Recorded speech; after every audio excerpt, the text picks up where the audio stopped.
నేను after that అంటే నేను మ్యాచ్ అయిపోయిన తర్వాత సునీల్ గవాస్కర్ మాట్లాడడం చూశాను నేను. ఆ గవాస్కర్ మాట్లాడేటప్పుడు 1983 కపిల్ దేవ్ రిచర్డ్స్ క్యాచ్ని పట్టుకున్నటువంటి వరల్డ్ కప్ ఫైనల్లో వెస్టిండీస్తో తలపడినప్పుడు అతి తక్కువ స్కోర్ని మనం డిఫెండ్ చేస్తున్నాం ఆ టైంలో. అట్లాంటి పరిస్థితుల్లో రిచర్డ్స్ మంచి బంబార్డింగ్ మూడ్లో ఉన్నాడు, చాలా తీవ్రంగా కొడుతున్నాడు. అట్లాంటి నేపథ్యంలో కపిల్ దేవ్ వెనక్కి పరిగెత్తుతూ దాదాపు 27 యార్డ్స్ పరిగెత్తి పట్టినటువంటి రిచర్డ్స్ క్యాచ్ని కంపేర్ చేస్తూ గవాస్కర్ మాట్లాడాడు. కరెక్ట్. అంటే మ్యాచ్ సిచ్యుయేషన్ డిఫరెంట్, అప్పుడున్న West Indies team different, but still it is comparable. Axar Patel మనం ఏం తక్కువ చేయడానికి వీల్లేదు. And given the match scenario, ఆ టైంలో బుమ్రా వేసినటువంటి ఆ స్లోవర్ వన్, ఫస్ట్ బాలే స్లోవర్ వన్ వేయటము, ఆయన హ్యారీ బ్రూక్ బోల్తా పడి దాన్ని గాల్లోకి లేపడము, ఈయన వెనక్కి పరిగెడుతూ అంటే చాలా వేగంగా పరిగెత్తాడు. బాల్ వచ్చే టైంకి ఇతను ఇంబ్యాలెన్స్డ్ పొజిషన్ లో లేకుండా పర్ఫెక్ట్ బ్యాలెన్స్ పొజిషన్ లో, అంటే కొద్దిగా ముందుకు పడుతున్నా కూడా ఆ టైంకి ఇతను బాడీ అవుట్ ఆఫ్ బ్యాలెన్స్ లేదు, పర్ఫెక్ట్ గా జడ్జ్ చేసి క్యాచ్ చేశారు. అద్భుతమైన క్యాచ్. అండ్ అదే చెప్తున్నా, టర్నింగ్ పాయింట్స్ అంటే అదే సంజు శాంసన్ బ్యాటింగ్ తో మొదలై లాస్ట్ హార్దిక్ పాండ్యా దాకా. ఈవెన్ అంటే నేను చెప్పదలుచుకున్నది, అక్షర్ పటేల్ 2 రన్లు 2 బాల్సే, కానీ లాస్ట్ ఓవర్ లో ఫస్ట్ బాల్ సింగిల్ తీసాడు హార్దిక్ పాండ్యా హిట్టింగ్ చేయడానికి వీలుగా. అంటే ఇప్పుడు ఇవన్నీ అంటే చిన్నవి మ్యాటర్స్. ఇక కెప్టెన్సీ విషయానికి వస్తే నేను చెప్పినట్టు ఇప్పుడు ఆయనని దూబేని ముందుకు పంపించడం, అండ్ 16వ ఓవర్ 18వ ఓవర్ బుమ్రా తోటి వేయించడం. ఇప్పుడు మీకు గుర్తుంటే ఇంగ్లాండ్ న్యూజిలాండ్ మ్యాచ్ లో న్యూజిలాండ్ చేసిన మిస్టేక్ అదే. అప్పుడు కూడా 3 overs 50 runs ఉండే, 51 విన్ ఉండే ఇంగ్లాండ్.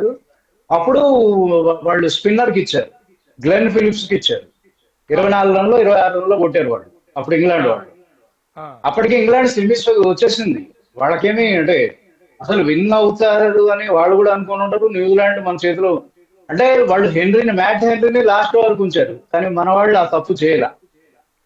ఆ ఓవర్ 18th ఓవర్ 6 రన్లు ఇచ్చి 4 యార్కర్లు వేసాడు బుమ్రా. అసలు అత్యద్భుతమైన బౌలింగ్ అది. 6 రన్లు ఇచ్చేసరికి ఇప్పుడు 3 ఓవర్లలో 45 ఉండే మనకు, అంటే వాళ్ళు చేసింగ్ 3 ఓవర్లలో 45 రన్లు ఉన్నప్పుడు ఆయన 6 రన్లు మాత్రమే ఇచ్చారు. అండ్ 19వ ఓవర్ హార్దిక్ పాండ్యా కూడా మొత్తం ఆయన హోమ్ గ్రౌండ్ అది ప్రాణం పెట్టాడు. ఎందుకంటే home ground in the sense ఆయన ముంబై ఇండియన్స్ క్యాప్టెన్, వాంకడే స్టేడియంలో ఆయన ప్రాణం పెట్టి 19వ ఓవర్ కూడా అద్భుతంగా వేయటం. తర్వాత 20వ ఓవర్ ఫస్ట్ మొదటి బంతికే అత్యద్భుతమైన త్రో చేసి అతన్ని బెథల్ ని రన్అట్ చేయటము. అండ్ ఇక్కడ మనం చెప్పుకోవాల్సింది పర్టికులర్ గా బెథల్ బ్యాటింగ్. అతని ఏజ్ ఎంత చిన్న కుర్రవాడు, 19 బాల్స్ లో 50 కంప్లీట్ చేశాడు, దాదాపు 45 బాల్స్ లో సెంచరీ.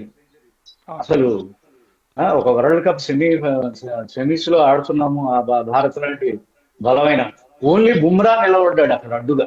ఆయన 2 ఓవర్లు ఓన్లీ కాస్టింగ్ 15 runs అంతే.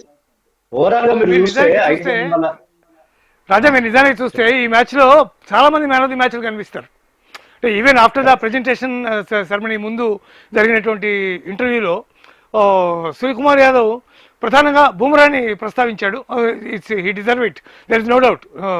అట్లాగే సంజు శాంసన్ కూడా నేను కాదు మ్యాన్ ఆఫ్ ది మ్యాచ్, యాక్చువల్గా Bumrah man of the match అని చెప్పి సంజు శాంసన్ కూడా చెప్పాడు అక్కడ.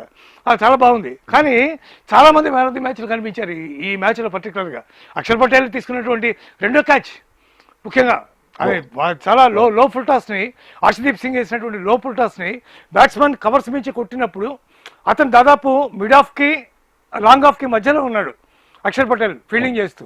అక్కడి నుంచి వాడు దాదాపు కవర్స్ దాకా వాడు పరిగెత్తుకుంటూ వచ్చి ఆ క్యాచ్ తీసుకుని బ్యాలెన్స్ ఆపుకోలేని పరిస్థితిలో దాన్ని దూబేకి అందజేయడం అనేది చాలా ఎక్స్ట్రాడినరీగా అనిపించింది నాకు. అక్షర్ పటేల్ కూడా మ్యాన్ ఆఫ్ ది మ్యాచ్ కంటెండరే అని చెప్పాలి ఒక దశలో యాక్చువల్గా.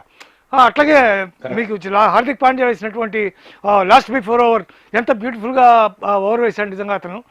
చాలా మంది మ్యాన్ ఆఫ్ ది మ్యాచ్లు కనిపించారు నాకు ఈ మ్యాచ్లో. కరెక్ట్. అంటే టీమ్స్ కలెక్టివ్ ఎఫర్ట్ చిన్న అంటే ఒక ఓవర్ లో ఎంత చేంజ్ అయిపోతుంది అని చెప్పడానికి. అప్పుడు 104 మీద బ్యాటింగ్, లాస్ట్ ఓవర్ దూబేకి ఇచ్చారు బౌలింగ్. దూబే తప్ప అప్పుడు ఇంకా వేస్తే అక్షర్ పటేల్ వేయాలి. ఆయన ఒకటే ఓవర్ ఉంది, మొత్తం ఫాస్ట్ బౌలర్స్ అందరికీ అయిపోయినాయి స్పెల్. అయిపోయినప్పుడు దూబేకి ఇచ్చినప్పుడు ఫస్ట్ బాల్ మరి హార్దిక్ పాండ్యా 70 మీటర్ల త్రో అండి టువర్డ్స్, అంటే వికెట్ కీపర్ ఎండ్ వైపు వేసాడు. ఎంత అంటే ప్రెజెన్స్ ఆఫ్ మైండ్, ఎంత పవర్ ఉండాలి చేతిలో. ఆ త్రో నిజంగా కూడా అసలు అద్భుతం. ఓన్లీ ఒక రన్ కు ఒక వికెట్ అంటే రెండో రన్ రన్అట్ అయిపోయారు. అవును సెకండ్ బాల్ మళ్ళీ సింగిల్ తీశారు ఓవర్టర్న్. ఇంకా అక్కడితోటి మీకు 4 బాల్స్ లో 28 రన్లు కొట్టాల్సిన సందర్భంలో ఇంకా అక్కడ మ్యాచ్ మన వాళ్ళు రిలాక్స్ అయిపోయారు. అందుకే లాస్ట్ 3 6 వెళ్ళినాయి. కానీ అదర్వైజ్ అంటే అతను ఉండుంటే మాత్రం రన్అట్ కాకుండా అతను ఉండుంటే అతను కొట్టేవాడు. అవును బెటర్ అతనున్న ఫామ్ కి, ఉన్న బ్యాటింగ్ పిచ్ కి అవును he has to get back. ఎందుకంటే అతనికి తెలుసు ఓవర్ టర్న్ కానీ వీళ్ళు కానీ కొట్టలేదు, నేనే కొట్టాలని ఆయన రెస్ట్ తీసుకున్నాడు. ఈ కరెక్ట్ తుకాన్ is the arm of Pandya. But Pandya correct correct అద్భుతమైనటువంటి throw. కరెక్ట్ మీరు చెప్పినట్టుగా బెతల్ కనుక ఉంటే డెఫినెట్గా బెతల్ ఈజీగా టార్గెట్ చేసే కెపాసిటీ అతనికి ఉంది. అతను ఆడినటువంటి విధానానికి ఏ బౌలర్స్ని కూడా అతను లెక్క చేయలేదు కాబట్టి చాలా అద్భుతంగా ఆడాడు నిజంగా బెతల్ మీరు చెప్పినట్టుగా. కాబట్టి అతను ఉంటే మాత్రం డెఫినెట్గా మ్యాచ్ పోయేటటువంటి పరిస్థితి ఉంది. కానీ చాలా చోట్ల మీకు ఎప్పటికప్పుడు మ్యాచ్ చేజారుతున్నట్టు, మళ్ళీ పట్టు బిగిస్తున్నట్టు, మళ్ళీ చేజారిపోతున్నట్టు, ఇట్లా తీవ్రమైనటువంటి ఉత్కంఠ త్రూఅవుట్ ద మ్యాచ్ కొనసాగిందని అనుకోవచ్చా? ఉత్కంఠ అనేది వీక్షకులకు ఉంది మనలాంటి వాళ్ళకు. కానీ కెప్టెన్ కానీ మన టీమిండియా మొత్తం కూడా, టీమిండియా కానీ టీమింగ్లాండ్ కానీ వాళ్ళు పట్టుకోగలేదు. మనం ఎక్కడ కూడా విశ్వాసం కోల్పోలేం. We have backed our bowlers. ఇప్పుడు వరుణ్ చక్రవర్తి ఘోర వైఫల్యం. అవును ఒక ఫస్ట్ ఓవర్ లోనే 3 6లు కంటిన్యూస్ గా అతన్ని బాధారంటే, అవును తర్వాత కూడా అంటే 16 రన్ రేట్స్ 4 overs లో 64 రన్లు కొట్టారు. ఉమ్, వరుణ్ చక్రవర్తి మెయిన్ బలహీనత అదే. ఎవరన్నా కొట్టడం మొదలెట్టిన తర్వాత లైన్ అండ్ లెంగ్త్. ఇప్పుడు కొట్టడం అనేది సహజం అండి. T20లో ఎవరో ఒక బౌలర్ వాళ్ళు టార్గెట్ చేస్తారు. కానీ అవును బౌలర్ ఏం చేయాలి? He has to stick on to his basics. Line correct length అనేది కరెక్ట్ గా వేస్తూ పోతే కొడతారు, లేదా ఎప్పుడప్పుడు వికెట్ వస్తుంది. అవును ఆ కాన్ఫిడెన్స్ లోపిస్తోందేమో. ఎందుకంటే గత 3 4 మ్యాచ్ల నుంచి కూడా ఈవెన్ జింబాబ్వే అదే ప్లాన్ చేశారు మన మీద, వెస్టిండీస్ అదే ప్లాన్ చేశారు వరుణ్ చక్రవర్తికి అగెనిస్ట్ గా. ఉమ్.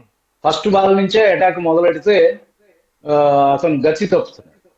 సో హీ హ్యాస్ టు అంటే ఆయన కొంత అంటే మెరుగుపరుచుకోవాల్సిన అవసరం ఉంది ఈ అంటే చాలా విషయం. తీవ్రమైనటువంటి ఒత్తిడిలో ఉన్నట్టుగా అనిపిస్తోంది. ఇర్ఫాన్ పఠాన్ ఇవాళ ఒక స్టేట్మెంట్ ఇచ్చాడు. నేనే కనుక టీంలో ఒక మెంబర్ని అయి ఉంటే, నేను అందులో కనుక కోచింగ్ స్టాఫ్లో కనుక నేను ఉంటే, ఓ 2 రోజుల పాటు అతని టోటల్గా అసలు ప్రాక్టీస్ అది ఏమీ లేకుండా, ఏమీ మాట్లాడకుండా, ఎవరితోనూ ఏం మాట్లాడకుండా, ఎటువంటి డిస్కషన్స్ లేకుండా వదిలేస్తాను ఓ 2 రోజుల పాటు అతన్ని. ఫైనల్లో ప్రాక్టీస్ లేకుండానే అతను ఖచ్చితంగా ఆడాలి అని చెప్పి అతను స్టేట్మెంట్ ఇచ్చాడు ఇర్ఫాన్ పఠాన్. అంటే ఇక ఆయన ఇచ్చిన స్టేట్మెంట్ మీద మనం కామెంట్ చేయడం కంటే కూడా నాకు అనిపిస్తుంది ఏంటంటే, వరుసగా 3 మ్యాచ్లు ఘోరంగా అంటే కొట్టిన తర్వాత మనం అంటే కుల్దీప్ యాదవ్ ని తీసుకోవడం ఫైనల్ కి బెటర్ ఏమో అనేది అంటే నా అనాలిసిస్. అంటే అవును అక్కడ గ్రౌండ్ కూడా కొద్దిగా పెద్దగా ఉంటుంది. ఇప్పుడు ఉమ్, ఇక్కడ వాంఖడే స్టేడియం కంటే కూడా గుజరాత్ లో మన మోడీ స్టేడియం ఏదైతే ఉందో, నరేంద్ర మోడీ స్టేడియం, అవి బౌండరీస్ పెద్దగా ఉంటాయి. కుల్దీప్ యాదవ్ చైనామెన్ బౌలింగ్, ఆయన అంటే అంతకుముందు మ్యాచ్ విన్నరే, అతనేమి తక్కువ బౌలర్ ఏం కాదు. ఇప్పుడు అవును ఇతను లో ఆన్ కాన్ఫిడెన్స్ ఉన్నాడు. కానీ వరుణ్ చక్రవర్తి అవును కూడా ఏం అంటే తీసి పడేయాల్సిన బౌలర్ ఏం కాదు. అవును ఏదైనా మార్పు అంటే ఫైనల్లో జనరల్ గా ఎవరు కూడా రిస్క్ తీసుకోరు చేంజ్ చేయడానికి, టీం అవును చేంజ్ చేయడానికి ఇష్టపడరు. ఆ, అందుకని బహుశా అంటే ఒక స్పిన్నరే కాబట్టి ఒక స్పిన్నర్ ని ఇంకో స్పిన్నర్ తోటి రిప్లేస్ చేస్తారేమో, చేస్తే బాగుంటుందేమో అనేది